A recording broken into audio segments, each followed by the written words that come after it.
শুধুমাত্র একবার নারীর আকর্ষণে মোহিত হয়ে পা দিলেই মৃত্যু, তা জেনেও অসংখ্য পুরুষ নারীর সম্মোহনে আকর্ষিত হয়ে পা দিচ্ছে, যাকে বলা হয় ইতিহাসের ড্রামাটিক সুইসাইড।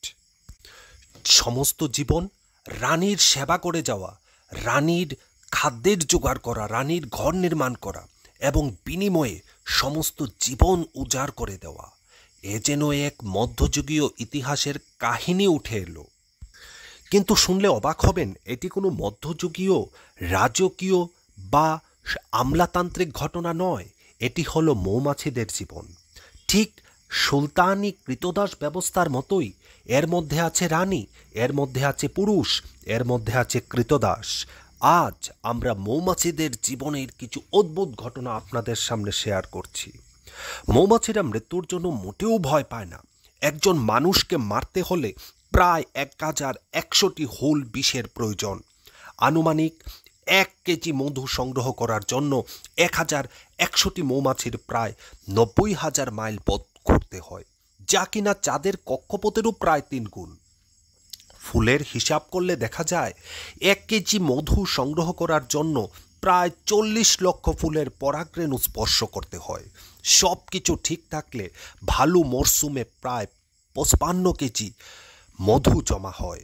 এসব তথ্য থেকে আমরা জানতে পারি কর্মী মৌমাছিরা সমস্ত জীবন কৃতদাসদের মতো খেটে যায়, যার বিনিময়ে তাদের কোনো স্বীকৃতি নেই, তাদের কোনো আরাম নেই, শুধু রানীর সেবা করে যাওয়া।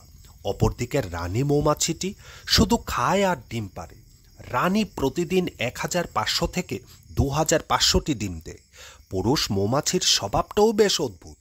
এরা জীবনেও কোনো কাজ করে না, এমনকি কর্মী মৌমাছিকে এদের খাবার পর্যন্ত মুখে তুলে দিতে হয়। এদের জীবনের একমাত্র লক্ষ্য হল রানী মৌমাছিটির আহ্বানে সাড়া দেওয়া।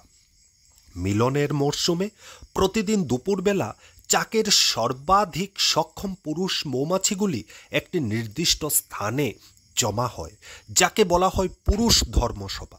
ঠিক একই সময়ে চাক থেকে রানী মৌমাছিটি ঘুরতে ঘুরতে বেরিয়ে আসে, যাকে বলা হয় দ্য মিটিং ফ্লাইট। রানী মৌমাছিটি হঠাৎ করে ঢুকে পড়ে পুরুষ ধর্মসভা এলাকায়। সে এসেই এক ধরনের গন্ধ ছড়িয়ে দেয়, যে গন্ধের সম্মোহনে পুরুষ মৌমাছিগুলি আকর্ষিত হয়ে ধাবিত হয় নারী মৌমাছিগুলির দিকে। শুধুমাত্র একবারের জন্য, একবার সেই আকর্ষণে পা দিলেই মৃত্যু। এমনভাবে 18 থেকে 20টি পুরুষ মৌমাছি একের পর এক মৃত্যুবরণ করে।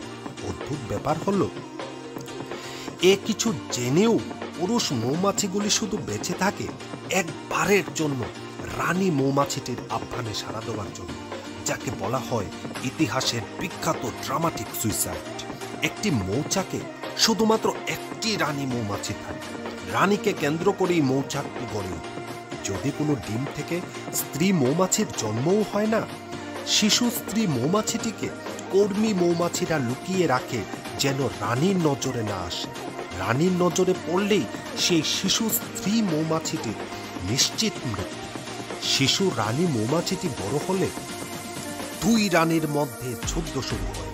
এতে 2টি পথ খোলা থাকে, হয় যুদ্ধে মৃত্যু, একজন অপরজনকে হত্যা করে মৌচাকের কর্তৃত্ব গ্রহণ করে, আর না হয় দুজন আলাদা হয়ে পৃথক 2টি মৌচাক করে। অনাকাঙ্ক্ষিতভাবে যদি রানী মৌমাছিটিকে নতুন স্ত্রী মৌমাছিটি মেরে ফেলে, সেই খবর 15 মিনিটের মধ্যে সকল কর্মী মৌমাছিরা জানতে পারে এবং সম্মিলিতভাবে নতুন রানী মৌমাছিকে তৈরি করার উদ্যোগ। আরও অদ্ভুত বিষয় জানেন, 500 গ্রাম মধু তৈরি করতে 20 লক্ষ ফুল প্রয়োজন হয়। শ্রমিক বা কর্মী মৌমাছিরা সারা জীবনে শুধুমাত্র আধা চা চামচ মধু তৈরি করতে পারে। আরও একটি মজার ব্যাপার হলো, পৃথিবীতে মধু একমাত্র খাদ্য যা কখনো পচে যায় না বা নষ্ট হয় না।